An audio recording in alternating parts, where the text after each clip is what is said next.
Добре, почитуван подпредседател, почитувана колешка Ванчева. Велите во вашиот говор се мислевте од каде да почнете? Ќе почнете од почеток.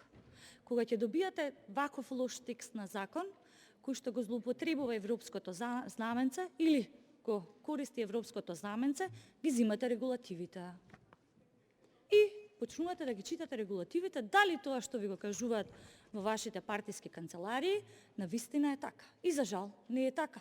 Затоа јас овдека, за да почнете од почеток, како што е редот, при тоа да прочитате зошто ние велиме дека овој закон не е усогласен со Европската регулатива 76.3 од 2008, јас ќе ви ја поклонам овдека, ќе ви оставам, за да почнете од почеток да се уверите самите себе си, а не препораките кои што стигнуваат од некоја партиска канцеларија. Исто така, овој закон велиме дека не ги почитува препораките на Обединетите нации, бидејќи тие јасно, многу рационално се грижат за населението во една вакви услови во кои што функционира целиот свет, но и за оние лица кои што попишуваат. Заради тоа што не дај Боже, може да се случи нели пренос на тоа што ние не сакаме, тој COVID-19. И многу интересно, вие не ги почитувате, не ги зимате во предвид.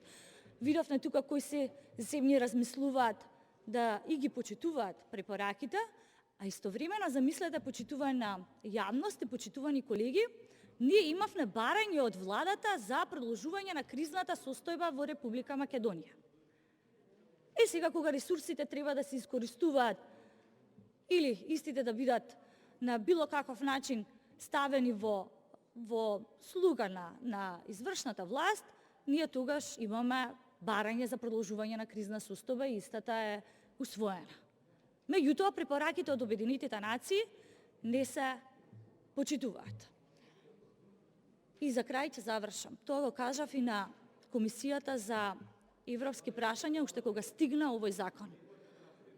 Овој процес требаше да биде инклузивен.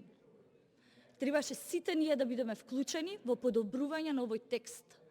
Токму парламентарното мнозинство одлучи да ги погази демократските и европските вредности на овој дом.